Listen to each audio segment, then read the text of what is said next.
उफ़ो भोला राम बेटा, तुम ना जाने गिनती कब सीखोगे।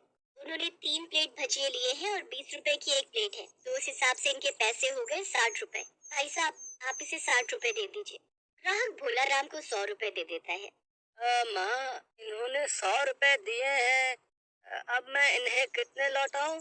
हे भगवान, ना जाने इस मोटी बुद्धि वाले को अकल कब आएगी। बेटा, 100 में 60 गए तो 40 बचे, उसे 40 रुपए दे दे। रामगढ़ गांव में राजबाला भजिए बनाकर बेचती थी। उसके भजिए इतने फेमस थे कि लोग दूर दूर से उन्हें खाने के लिए आते थे। राजबाला का एक बेटा भोला राम था, जो कि बड़ा ही भोला था। वो हिसाब किताब का बहुत कच्चा था। राजबाला का काम अच्छा चलता था। ऐसे ही समय भी था और राजबाला और बुढ़िया हो गई। फिर उसने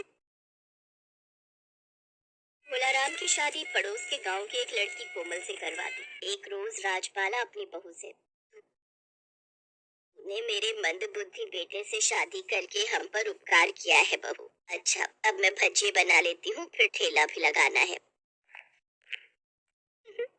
बुढ़िया, तेरे इस नालायक बेटे से शादी मैंने तेरे भजिए की मसाले की रेसिपी जानने के लिए की है, ताकि फिर मैं भी काफी पैसे कमाऊं और अपने राजेश से शादी कर सकूं। राजपाल रसोई का दरवाजा बंद करके भजिए बनाती थी। वो एक खास तरह का मसाला बेसन में मिलाती थी, जिससे भजिए का स्वाद काफी बढ़ जाता था और इस कारण उसके पास लोगों की भीड़ लग जाती थी। अब धीरे धीरे कोमल ने भी ठेले पर जाना शुरू कर दिया, ताकि वो भजिए की विधि और मसाले के बारे में जान सके।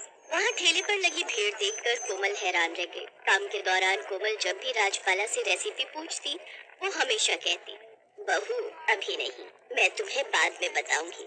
इस बुढ़िया ने दिमाग खराब कर दिया है। भजी की रेसिपी नहीं हो गई, कोई शाहजहां का खजाना हो गया। लगता है अब दूसरी तरकीब सोचनी पड़ेगी। अब कोमल ने अपने पति भोला राम को उसकी माँ के खिलाफ भड़काना शुरू कर दिया। तुम्हारी माँ ना उसे मुफ्त में काम करवाती है। ठेले पर नौकरों को रखेंगी तो उनके पैसे खर्च हो जाएंगे, उनकी तनख्वाह देनी पड़ेगी। इसलिए तुम्हें ही ठेले पर अपने साथ रख लिया, जिस वजह से तुम ज्यादा पढ़ लिख भी नहीं पाए और अब तुम हिसाब में कच्चे हो। तुम मंदबुद्धि कहकर सबके सामने तुम्हारा मजाक बनाती है। इसलिए मैं कहती हूँ, तुम अपनी माँ से जाकर वो मसाले के बारे में पूछ कर आओ, और अगर उन्होंने नहीं बताया तो समझ जाना, इसका मतलब वो तुम्हें प्यार नहीं करती। फिर हमारा यहाँ रहने का कोई फायदा नहीं होगा। अगले दिन भोला राम अपनी माँ के पास गया। माँ, अगर आज तुमने हमें भजिए की रेसिपी और मसाले के बारे में जानकारी नहीं दी तो मैं और कोमल ये घर छोड़कर चले जाएंगे। हाँ। ये सुनकर राजबाला घबरा जाती है और वो उन्हें सब बता देती है। बेटा, बहू, ये है वो मसाला, और इस मसाले की खासियत है कि ये भजे का स्वाद कई गुना बढ़ा देती है। तुम चाहे इसमें कितना भी खराब बेसन या तेल डालो, लेकिन उसका स्वाद वैसा का वैसा ही बना रहेगा। इसकी विधि मेरी माँ ने मुझे बताई थी। हैं? सस्ते सामान से भी वैसे ही स्वाद? फिर तो हम घटिया से घटिया सामान खरीदेंगे और ढेर सारा मुनाफा कमाएंगे। अब कोमल ने राजपाला को घर पर ही रहने की सलाह दी और खुद वो ठेले पर भजिए बनाकर बेचने लगी, जिसमें वो घटिया बेसन और तेल मसालों का इस्तेमाल करने लगी और आखिर में उस रहस्यमय मसाले को उसमें डाल देती, जिससे भजिए का स्वाद वैसा ही बना रहे।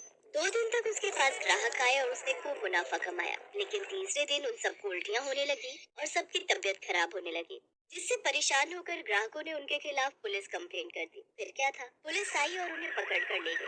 जब राजपाला को ये बात पता चलती है तो वो जेल जाती है और पुलिस को सब सच सच बता देती है। इंस्पेक्टर साहब, कुछ दिनों पहले ही मुझे पता चला कि इसने मेरे बेटे से इसलिए शादी की है ताकि ये मेरे पैसे हड़प सके और मेरे इस में जान सके, और ये वीडियो रिकॉर्डिंग उसका सबूत है, जिसमें ये अपने यार से फोन पर ये सब बातें कह रही है। मेरा बेटा सचमुच भोला और निर्दोष है, उसे छोड़ दीजिए और इस कमबख्त को धोखा देने और लोगों की सेहत से खिलवाड़ करने के जुर्म में कड़ी से कड़ी सजा दीजिए। इंस्पेक्टर भोलाराम को छोड़ देता है और कोमल को अब जेल में सड़ना पड़ता है। राजपाल और भोलाराम अब फिर से भजिए तल कर